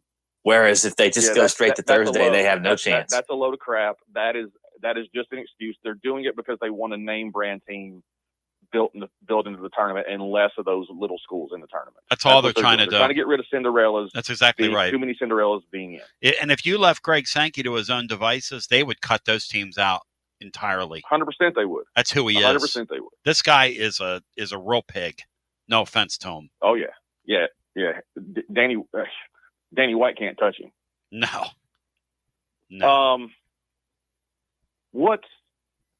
Berkey? My God, that dude is just the best, man. He should be on it. I wish he had him on every day. Love him so much. Tony's not going anywhere, but if he ever did, we should give Bert the keys to the castle and beg him. But I got a question for you guys. What if you're Tony Vitello would be better about being a major league manager than what you currently are? What would be the better things that you would have in life if you went and took an MLB job? What do you guys think? Well, you might have a house that overlooks the ocean or some kind of gorgeous view. That'd be about it. I guess the only thing I could think of if you are successful there, if you have a national title and a World Series title, that'd be a pretty big feather in your cap for somebody like that. Somebody like him who thinks like he does, obviously he's got a lot of confidence in his ability. I guess the thought of doing something nobody else has ever done, that'd be the only thing that I could think of. Yeah, he'd be the first That's right. I was thinking the one thing is you would be more famous on a national scale. Probably, yes. That would That's to me, that's it. Yes. The fame of the MLB has more national notoriety. Yes. Everything else, it's a worse quality of life. Awful. By a wide margin. I agree with that. And I think Now, Burke's right. Berkey says Tony likes the action. That's a really good way of putting it because Colombo said yesterday, and that's a great way of looking at college baseball, the SEC baseball deal is a total circus. And Tony's at home in the middle of that circus. Right. You know? And Major League Baseball, you play 162 games, and every once in a while you might have a flashpoint game where something erupts. But for the most part, these are humdrum. You play the game, you get through the season, your record's your record at the end of the year, and then teams go play in the playoffs. The dog days of summer. It's brutal. It's awful. It's boring. There's a name for it. I couldn't imagine. Now, the other side of the coin is the 5 best things that makes Tony great. None of them matter in Major League Baseball. No offense. I mean, and I love Tony, but he doesn't. I don't think he's anything special as an MLB manager because those guys, their roster's given to them. They have very little say in it, and their players are in charge way more than the manager is. The things that make him great just aren't important there. Am I wrong? The one thing that would work in his favor there is his ability to read people. He's really good at that. And I think he's excellent at that. In fact, I think he's exceptional. And I think that's the one thing you have to have there. Because the thing about any of these guys is if they don't believe in you, they're not going to play hard for you. If they don't believe you can make them better or they don't believe what you're telling them is right. That's why Butch Jones, it takes 3 years for him to lose his teams. He's in his 4th year now, and he's lost his team because they all know by this point. Once they know he's a BS artist, that's it, and it's over for you. Once that's how I see you in a locker room, you're done. And I don't think guys making $30 million a year will take the time to listen to a college manager, no matter how brilliant he is. Yeah, I that's probably accurate. Yeah, I keep going back to what the strength coach did that went to the Cubs for maybe 2 months and realized that this is totally different from what he's used to. Yeah. And he came right back to Tennessee. Yeah. And the Cubs have a good organization too, by the way. Cubs are not, Cubs are a good organization. Lastly, my guess is what this ends up coming down to is Tony's going to get a bunch more money promised for NIL when it's all said and done. Because that's probably what he really wants. Yeah. And and Rusty, I appreciate you. As I said yesterday, they took some of his budget to spend it on the Lady Vols. And, look, that's Danny White's hire. And he needs her to make it. It's very important to him. And she's going to make it. She's a nice hire. But he gave her a little extra boost this year. I haven't talked to Tony about that, but obviously he's not crazy about that. But let's go back to the phones at 865-200-5402. After our next time out, we're going to endeavor to rank the coaches, the football coaches in the Southeastern Conference right now, coming into this weekend. Not the jobs they've done this year, but just rank them, put it on paper. Because like everything else in this league, and this is why this league is such an interesting product right now, from a perspective of conversation, is you can have a million opinions on this and none of them are going to be wrong. Because Kirby Smart's number 1, and then who's number 2? It gets really interesting from there. And then how far down do you have to go to get to our guy who made a 12-team playoff, should have made a 14 playoff, but sort of let it get away a few years back. Very few of these guys have been in 14 playoffs. But let's go back to our phones. And we get our next call in. Hello and welcome. You're on the air.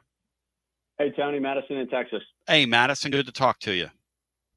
Hey, how you guys doing? Good to hear your voices. I had to clear my calendar when I heard Mark and Colombo talking over the weekend. So I got to address that, and then I'll give you kind of a download on the Mississippi State game. We were there in person. It was amazing. All right. But with this Aguilar guy, I mean, these people what are you expecting from him? He's leading the conference in passing, leading the conference in touchdowns. I mean, he had like 90 days in the offense. You look at the pro style stuff they're doing now, Tony. I mean, clearly they changed the offense to what he was used to at App State. They had to change up all that they do, and he's doing an amazing job leading the conference in passing. What do you expect from this guy? I mean, that question has to be asked, right? Because if you look at the Georgia game and you look at the Mississippi State game, I know we won Mississippi State. We should be happy about that. But if you're trying to put those performances on him, I mean, he played amazing in those two games, right? So I'm just not understanding what Mark in Colombo is seeing. I mean, if he wishes Nico was still here, I mean, I got nothing for the guy. Let me ask you something. Do you think that if Texas had a chance right now to trade their quarterback for this quarterback, they would do it? Because let me help you out. They would. You know that. You're in Texas. Now, Martin Columbus doesn't want to deal with that. And if this guy would have led Texas right off the jump, the same guy we saw in Syracuse that weekend, it was the same guy, and Arch Manning was on the field the same. In fact, it was in the same window.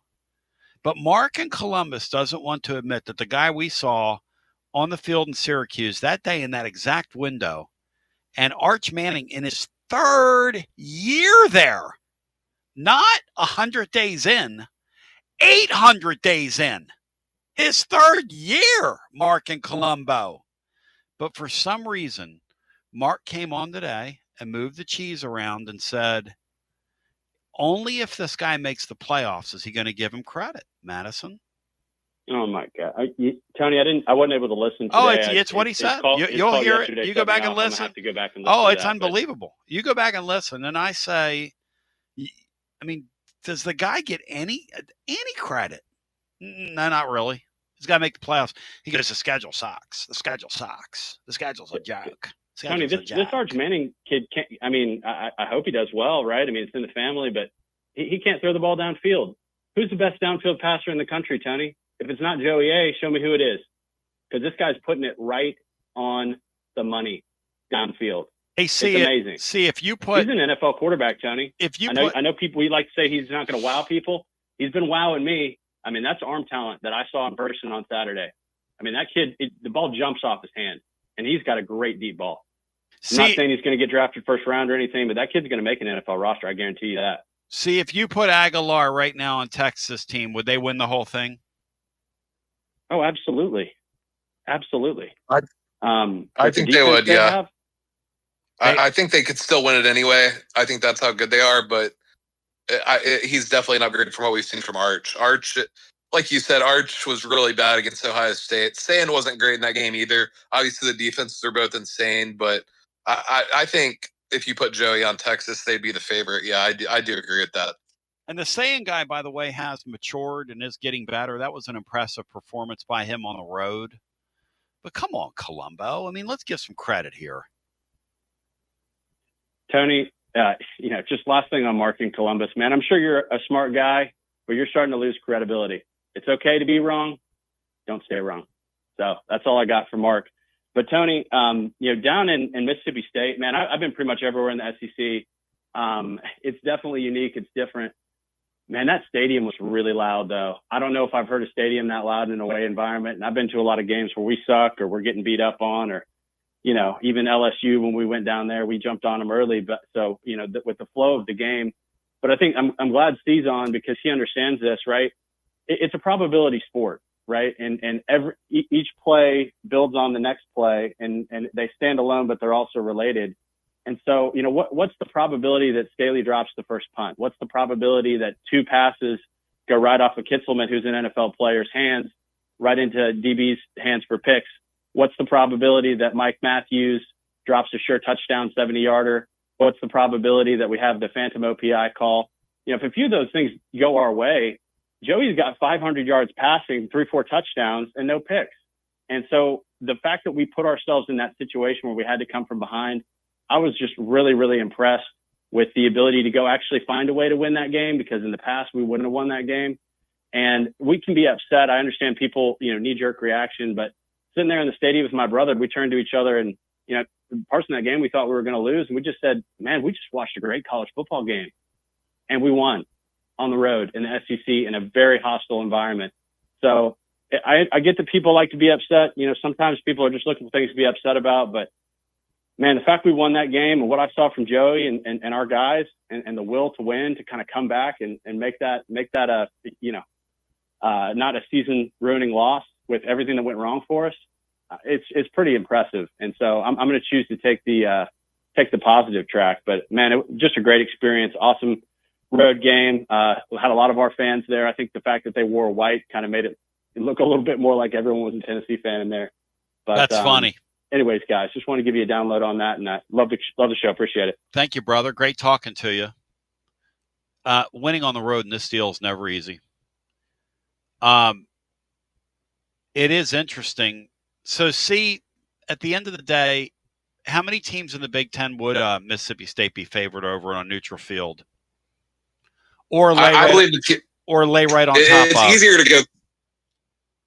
Okay, I mean, obviously, you go through if you want to go through the top three, obviously, they're going to be a significant underdog again, like anybody almost would be. Ohio State, Penn State, Oregon. Right. Obviously, they're not going to be favored against those teams. Right. And then you get to Michigan, they're going to be a significant underdog against Michigan. Washington, they're going to be an underdog. Iowa, they're going to be an underdog. Nebraska, they're going to be an underdog. Illinois, they're going to be an underdog. And I think that's it. Everybody else, they'd be favored against. So how many did I mention? Illinois. 8 or 9. So half. Indiana. And then we're forgetting Indiana. Indiana, they're going to be obviously significant underdog against. So they'd be favored 3, over 4, 8 teams. 5. Yeah, they'd be favored over 8 teams in that league. It's an 18-team league. They'd be favored over 8 of them.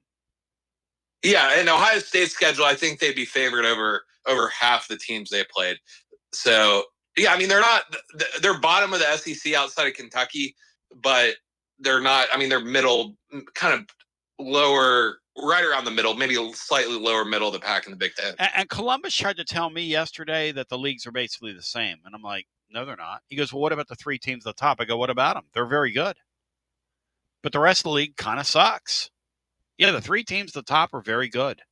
And Indiana's pretty good. Yeah, and Indiana's got a nice team. That's right. Washington and Michigan are solid. And then there's a pretty big fall off. I mean, Iowa has a good defense, but we've seen a very good defense, but obviously their offense is terrible, and then there's a massive fall off after that. Michigan and Washington are commensurate with whom in this league, in your mind? I'd say like Missouri. Yeah. And Missouri's like Vandy, 7 or 8. Auburn. Yeah, Missouri's 7, 8, or 9. And you're talking about Colombo. You're talking about Team 4. There's a 5-team disparity. Well, 5. Team 5. There's a 5-team disparity from this league to that league. Wisconsin's a team in the Big Ten that I thought you'd think would be much better than what they've been. They've been bad. Let's try to rank these coaches as we continue. Yeah, Wisconsin's really bad. And Ewad, you might be able to get your coach back at the end of the year after this. Get Sabir on the TLD Logistics Hotline. Online at tldlogistics.com.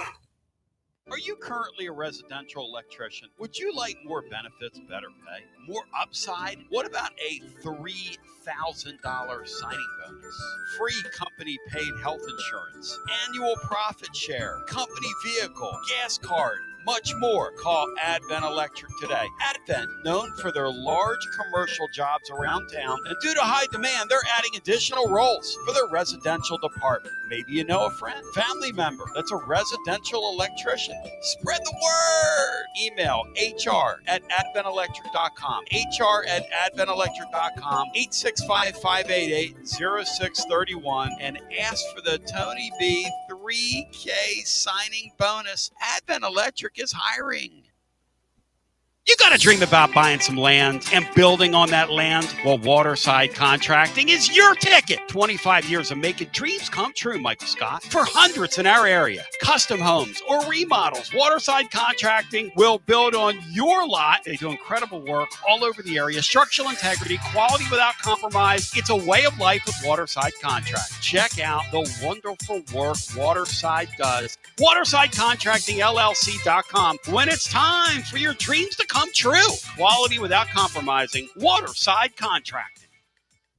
College football fans, Chris Fowler here with the play call. This season, go for Dose with ice-cold, refreshing Dos Equis. It's more than a single play. It's a mindset. Think of it as a 2-point conversion for real life. Taking the risk, making the bold move. Whenever we get the chance to go big, we take it. On the field and off, always go for Dose with Dos Equis. Enjoy Dos Equis responsibly. Copyright 2024 Dos Equis Lager Especial Beer. Imported by Cervezas Mexicanas, White Plains, New York. Whether it's baseball, football, softball, church groups, or schools, if you're raising money, do it with locally roasted grade A grounds coffee. I'm Billy Miller, a Vol alum and Knoxville native. You keep 40% of sales, and we donate 5% back to our East Tennessee community. Get started today by visiting our website at gradeagrounds.com.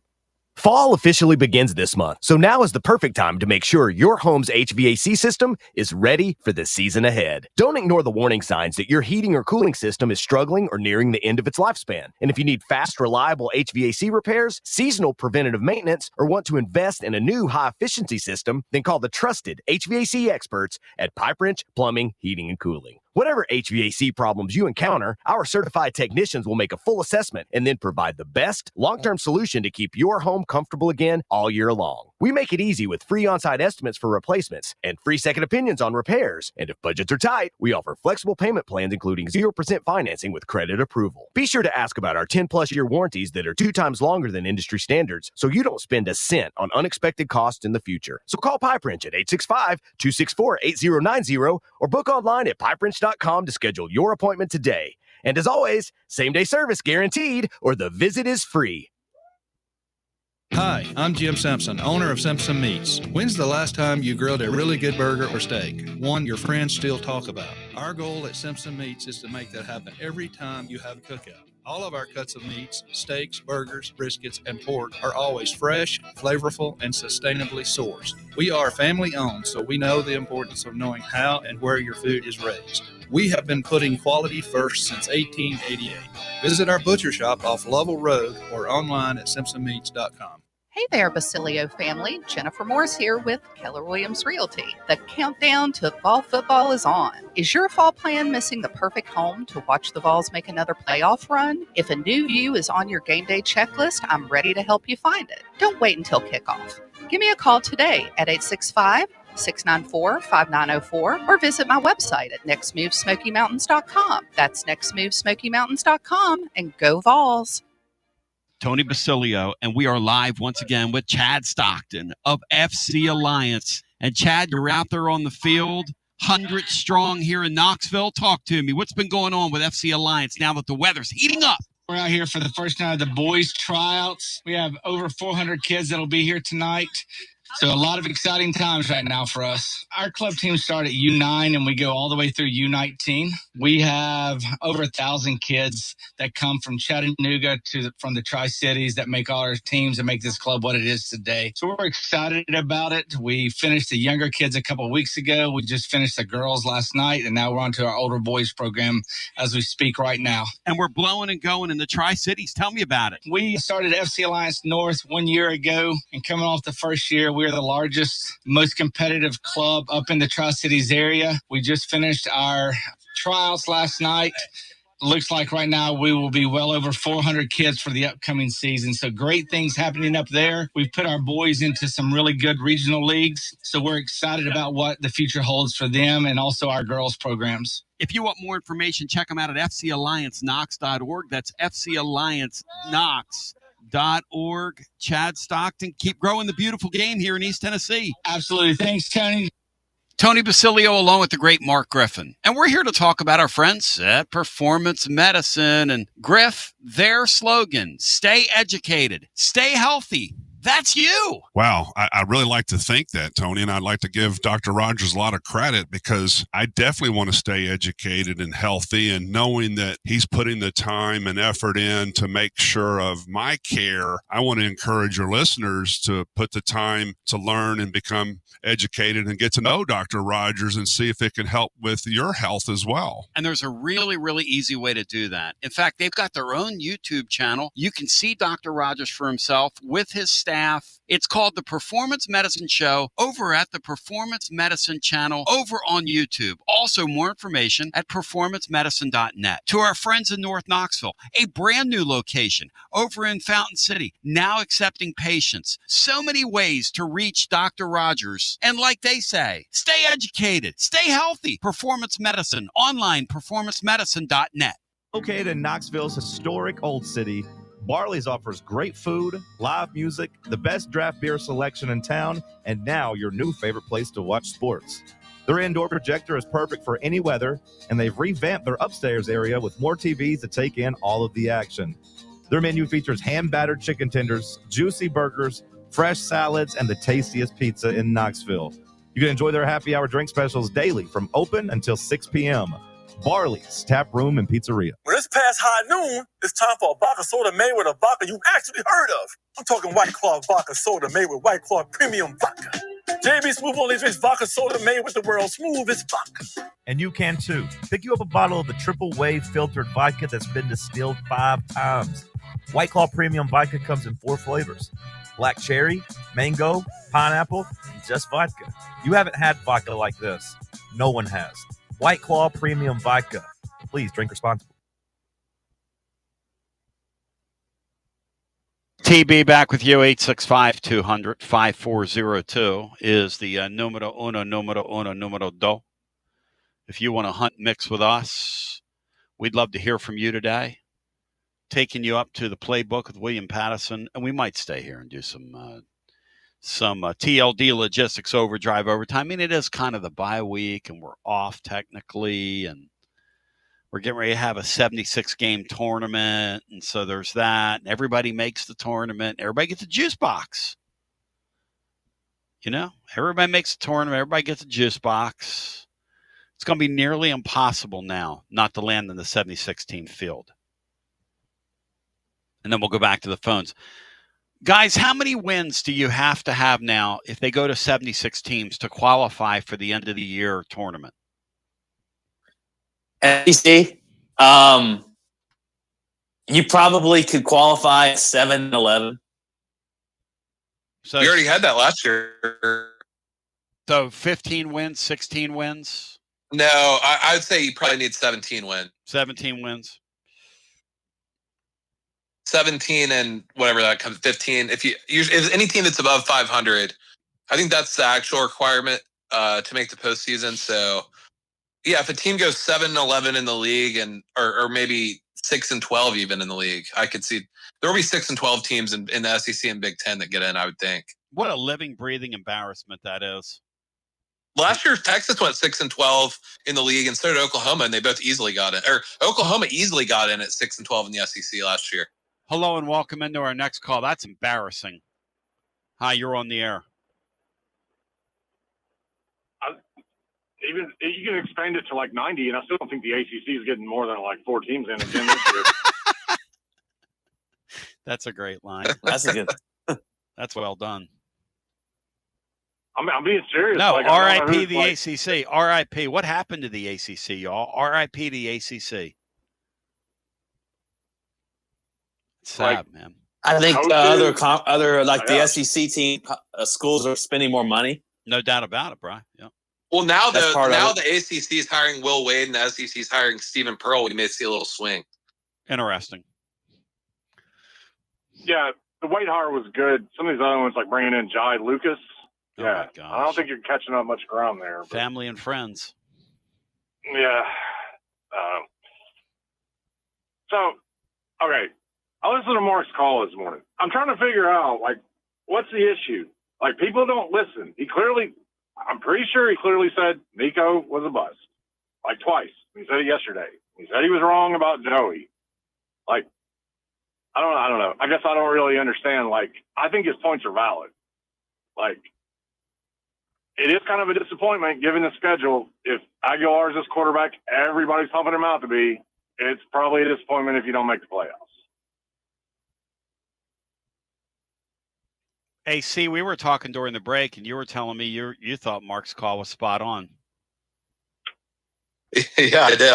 I've been we've been kind of talking about this though since the summer. The schedule is, I mean, Vandy's better than we expected. So that maybe it's a 5th game, but you're playing a 5-game schedule, and even Vandy's game you still should win.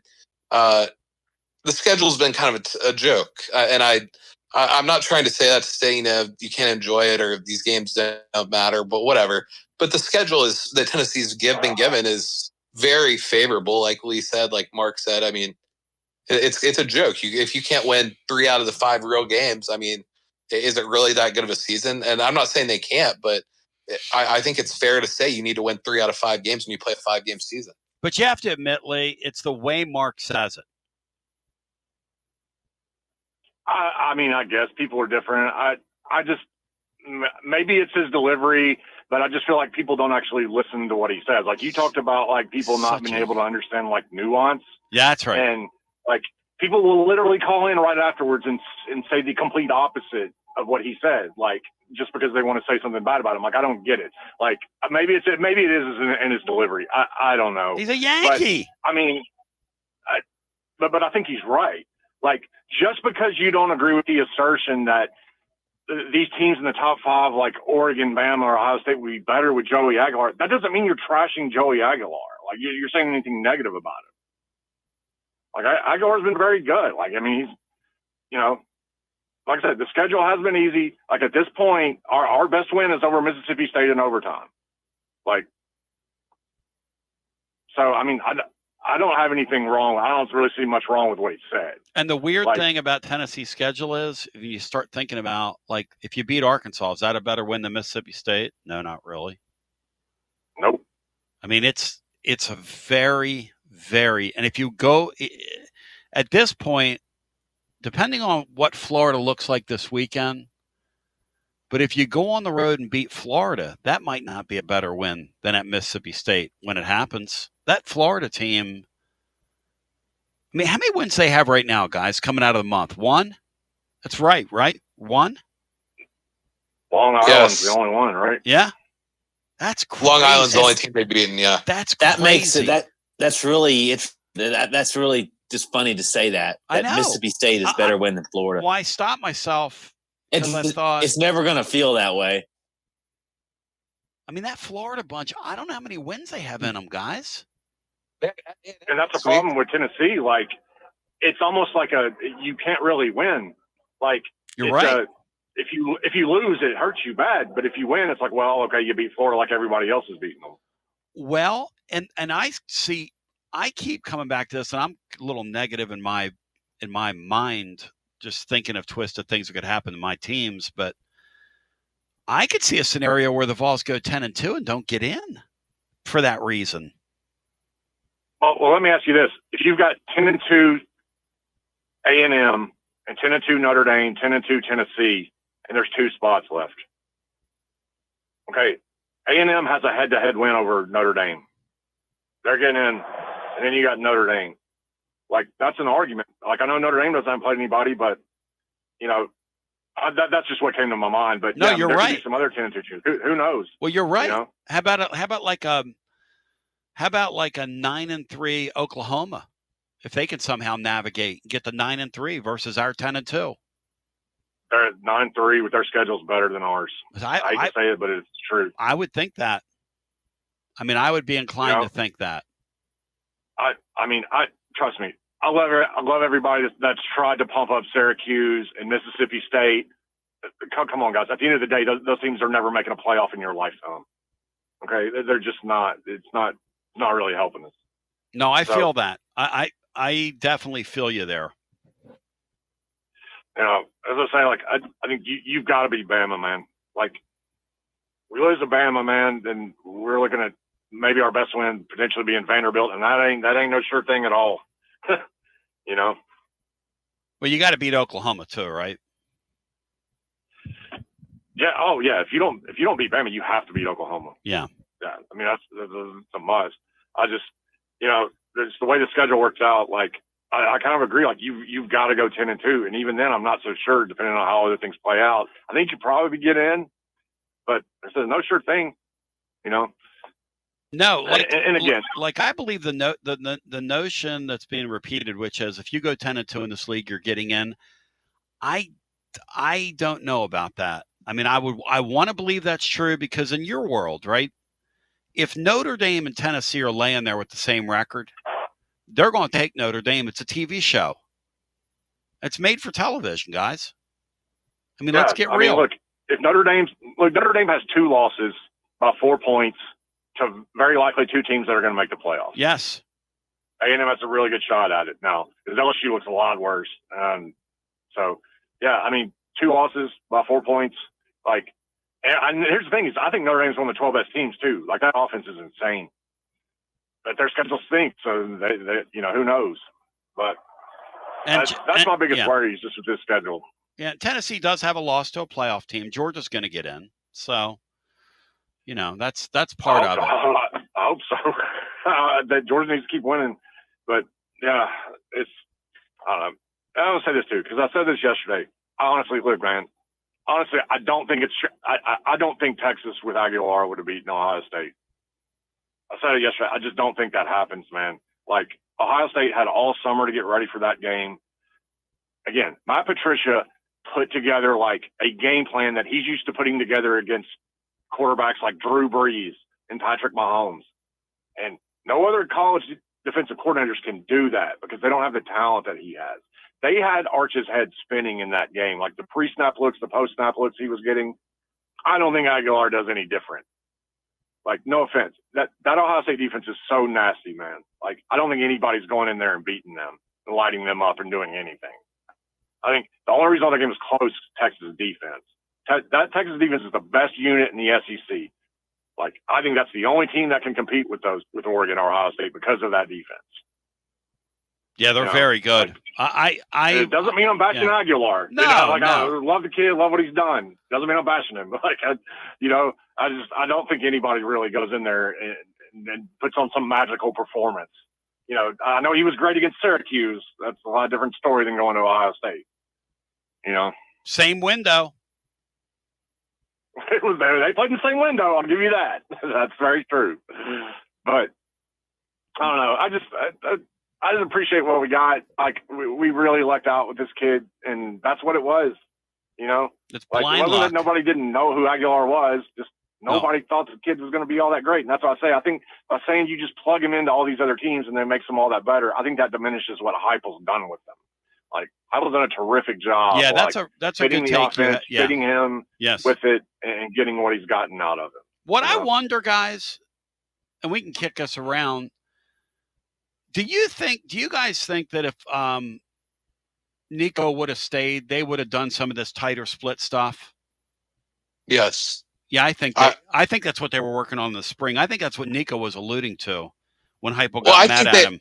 I think they realized that they had kind of that there needed to be some wrinkles from what we saw even though obviously Nico didn't perform that well last year. I think that they needed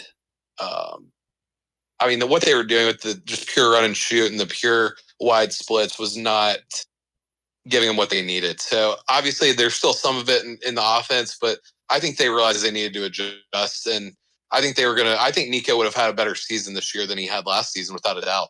And the thing we won't know, Lee, is would he have been able to do it in this offense? Because literally he's in a spot right now where John Elway couldn't succeed in his prime. Yeah, I mean, it's impossible for anybody to know for sure. Like, I know Aguilar is really good in this pro set stuff. Like, the play action stuff, we're getting wide receivers like wide open, right? And yep. Aguilar can hit those layups in his sleep. Yep. Like, and I don't know if Nico could have done that or not. I don't know. Like, to anybody that thinks they know for sure, I'm sorry, you don't. Like, I think he would have been better with a better group of wide receivers.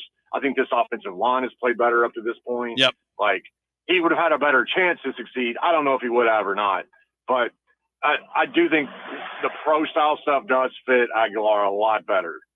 Like, I think he's he seems really comfortable in it. And like I said, it gives him a lot of layups that he can hit, and he's really good. He don't miss the easy ones. Thank you, Lee. And that's Great. the issue with Yeah. me for the most Great. part. It's interesting conversation. And by the way, we're going to drop another winners and losers later tonight. Check us out over on YouTube. Like and subscribe to our YouTube channel. Help us continue to grow there. I've been meaning to do a couple YouTube things this week, and then this week's gotten away from me. So I apologize for that. The week getting away. What else is new? We'll get some more calls in right after this. Yeehaw! I've been hooting and hollering ever since I started betting with the VIP Play app. VIP Play has more than 200 leagues, every bet type you can imagine, live betting and live hosts, all with 24/7 support from real live people when you need them. Start betting better with the VIP Play app today. Don't be a better, be a better with VIP Play today. VIP Play coming soon. Gambling problem? Call 1-800-889-9789. Must be 21 plus and located in Tennessee to bet. TB here for Cedar Bluff Plumbing, a live and local company that's been serving our area for over 32 years and counting because every customer counts, and I mean no job is too small. Cedar Bluff Plumbing just voted #1 by City View magazine because multiple plumbing experts are on call to serve all your plumbing needs. Chances are there'll be a plumber in your area when you call, and they won't send some salesman to your house. You're going to get a high character, trustworthy, highly trained plumber who will serve you, not like some of these guys that look like they came off the set of America's Most Wanted. Cedar Bluff Plumbing is Basilio tested and approved and will go the extra mile for you because Chucky Mack is a servant of the people and my consigliere to the throne, celebrating over 32 years of serving living volunteers. Cedar Bluff Plumbing. Call 588-4448. That's 588-4448. Cedar Bluff Plumbing. College football fans, Chris Fowler here with the play call. This season, go for Dose with ice cold refreshing Dos Equis. It's more than a single play. It's a